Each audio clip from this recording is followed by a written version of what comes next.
Hey guys, what's up? This is Zed here, and so I really wanted to talk about the last few games for the Warriors, and it has really been tough for them, right?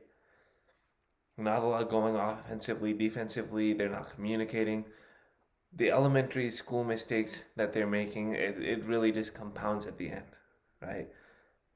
Mainly it's against the Miami Heat and the Atlanta Hawks, right? They committed a lot of fouls, too many fouls and too many turnovers, right? Steph had great games in both of them, with the exception that he had 8 turnovers against Atlanta, and that is way too much right there. Him and Draymond had a lot of turnovers. That's not good. And then the injuries, I don't know why. I have no idea why they are deciding, and they basically get injured at the wrong time, right? And I know Looney didn't miss any time, Jordan Poole didn't miss any time, but it got me scared at that moment to see those guys get hurt because we only have 20 plus games remaining, right? I have no hope that they're gonna make the playoffs. Yes, they won against the Bucks, but I still don't have any hope to make the playoffs. But it's really just hard being a Warriors fan right now. Like seriously, I've never ever turned off the TV when I'm watching a game more than I have this season. Right? Last season, okay, fine. I may have done it more last season, but Steph Curry's back, and I'm still turning off the TV more than I should, and that's because these guys just don't know how to play consistently. Now against the Bucks, they didn't foul, and they contested. They played pretty some solid defense, right? I know in the second half the Bucks got going on the 3 point range, but other than that, the Warriors played some solid defense. They won by 1 point, right? They came back in the fourth quarter. Wiggins was missing from. He was basically missing in the entire game from the first to the third quarter. But then in the fourth quarter, he had two huge dunks and one huge layup, right? And this guy just came at the right time. He played great defense on the last possession against Chris Middleton, blocked the three, and essentially it was game over right there. They could have won the Atlanta game had they not given up what 50 free throws or whatever that was, because it was it was not fun to see Atlanta go to the line 50 times. It's just not fun doing that, and I think the Warriors felt that they're making elementary mistakes right there. They're making mistakes that you don't even make it in a middle school game. Let's be honest, right? How many times are you gonna actually block a 3 point shot? For that matter, how many times are you going to block a mid-range shot? Chances are you're not gonna do it at all, or not at all, but you're gonna do it. You're gonna rarely do it, right? The timing has to be right. Your feet have to be right. You have to make sure that you don't land under the player's space, the offensive player's space. Everything has to go your way, right? 1 second off here and there. Maybe the shot goes off before you block it, or maybe you get called for a foul. Or in the case of Chris Middleton, Trae Young, Luka Doncic, they draw a foul on you, right? You're not gonna draw a foul. You're not gonna block a shot right there, like that right there.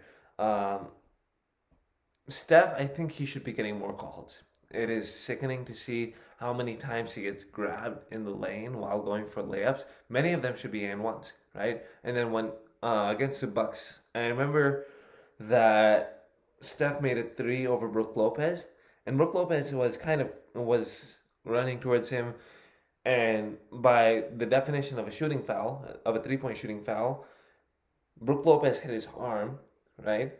And it could have affected the shot, but of course it's Steph Curry, so it's not going to affect his shot. But that should have been a 4 point play. We allow guys like Luka to do that, but Steph doesn't get the same friendly calls, and he still dropped 41. He dropped 41 points on a still sore tailbone, by the way, which he kind of may have hurt in the last few minutes of the game against the Bucks. Now I'm not gonna go over the game against the Raptors because what we saw right there was a bloodbath. I'm surprised even like YouTube allowed them to show it, because I don't think they're allowed to show any slaughter or anything like that. And the way that the Warriors got slaughtered, the way that they got decimated was bad, bad, bad, bad. It made me even question, like, should I stop watching Warriors games? Now I have hope that they will be in the playing game, right? Now keep in mind the Bucks had no Giannis, but before this game the Bucks were 3-1 without Giannis. I don't know. I don't know who they played against in those 4 games, but that's a pretty darn good record, right? Now I know it's only 4 games. It's not like 15 or 16 games, but it's 4 games. But it's still pretty good, right? You got Drew Holiday stepping up, Chris Middleton. Drew Holiday, I think him signing that deal, it could go 2 ways, right? If they experience much more success in the playoffs, then I think it's a great signing. If they don't, bad signing right there. I really hope that Chris Middleton does not choke in the playoffs again. I really hope he does not. He needs to show up. And I think in the playoffs, I think they should run more Chris Middleton sets rather than trying to create for Giannis, right? Because let's be honest right here. His his offensive game is a little limited, right? I know he's making a little more threes. He's trying his best, right? But at the end of the day, in the playoffs, trying your best doesn't necessarily mean you're actually going to do it, right? In the sense that you're actually going to execute, right? He's trying his best to shoot better from deep, but what happens if he still shoots like 30% from deep, right? It's not gonna go well. So I think Chris Middleton needs to have the ball a lot more. Chris Middleton, Drew Holiday, and let Giannis be the third guy on the ball. Defensively, he's great. Now the other Antetokounmpo brother, I really like his energy. Like the way that he plays is great. Is great for him, and that it should be a lesson for all the young players that hey, you should always play with a lot of energy. You never know what you're gonna do. I like the way that he dunks is crazy. Now, did you guys see the Oubre block on Bobby Portis? Now I know that was a foul, which was unsurprisingly called by the referee, who's been getting a lot of attention as of late from Luca and Dwight and, Dwight Howard and other players, right? I don't know what her name is, but she called that foul, right? I think it should have been just a block played on, but yeah, that was a pretty cool block. Now, speaking of Oubre, I never thought I would say this right here. He made 2 huge threes and he made the game-winning free throws. Because the way that his season was going, I thought that a game-winning shot and him would never really seem to go well together. Now I know he doesn't want to be part of the bench next season, right? And I guess that's fine. I really hope that he doesn't go anywhere, right? I know he's kind of had a tumultuous season this year, but I really hope he doesn't go anywhere because him, along with Clay, Steph, Draymond, Wiseman, or maybe if you want to go small ball, it could be Steph, Clay, Andrew Wiggins, Kelly Oubre, and Draymond, right? That's a pretty nice lineup on paper, right? It's a pretty nice lineup on paper. And I really hope that he resigns because I don't know what Clay is going to bring back to the table, right? I know he's going to bring some 3-point shooting, but defensively, let's just be honest. He might be a step or two behind, right? 2 injuries will zap some of the athleticism that he had, the little athleticism that he had, right? And so defensively, I think he will just be like a step or two slow for majority of the season. And I think Draymond will be able to help him with that. Now, I know this has come to everyone's attention in regards to what Paul Pierce did with ESPN. Paul Pierce did and what ESPN did to him. And I think that was great right there, right? This should be a warning for everyone that everything that you post will get looked at by Instagram, will get looked at by YouTube, everything right here, right? No one is an exception from that right there, because anything you post, the whole public is going to see it. At the end of the day, the whole public is going to see it, and so the stuff that he posted, it's not appropriate for the whole public. So I think that that was great what ESPN did. They did it in a timely manner, and now they're just going to move on. Another issue that I think a lot of WNBA players are bringing up is the pay gap, right? I really agree with them. It is an issue. I think they deserve equal pay because they're doing some of the stuff that NBA players are doing just at a very lower price. Very low price, right? We got like players that are barely making millions in that league. But what are they going to do, right? Do they have any plan as to start improving their pay? Do they have any plan? Like, are they going to put out more advertisements so that the WNBA could be seen more and more? Like, more games can be seen? Because at the end of the day, I don't think their viewership is a lot, right? Technically, viewership more viewership is equal to more money, right? The more viewers that you get, the more money that the league gets. So I don't think they have that many viewers. That's one problem. That is one of the reasons why WNBA players are not getting paid as much, is because the league doesn't have that much money to like from the viewers and sponsors and everything like that. They don't have that much money. So what are they gonna do to the WNBA players, right?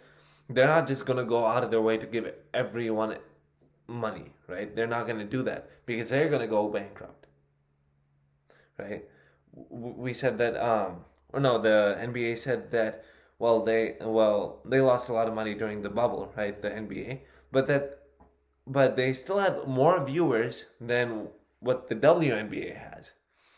Now, stuff like having uh, exercise equipment, that's great, right? They fought for it, they took it to social media, and they got what they wanted, right? But can they just take it more than going to social media? Can they start coming up with a plan to make others realize that they need equal pay? Like, can they get more viewers onto their teams, right? Can they get that? I think they need that. They need that so that the league can get more money, so that they can get more money. Because I don't really know any of the players in the WNBA. Right? Even people who don't know much about basketball, they know about LeBron James, they know about Stephen Curry. I don't think they can name a single player in the WNBA, which is really unfortunate.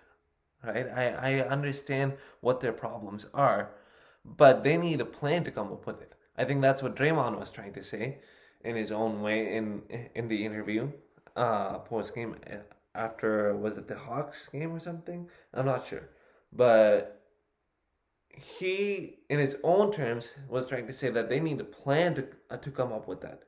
Now, I think he could have used better verbiage. I think he could have used a better way to say the stuff out there, but I think that's what he was trying to mean.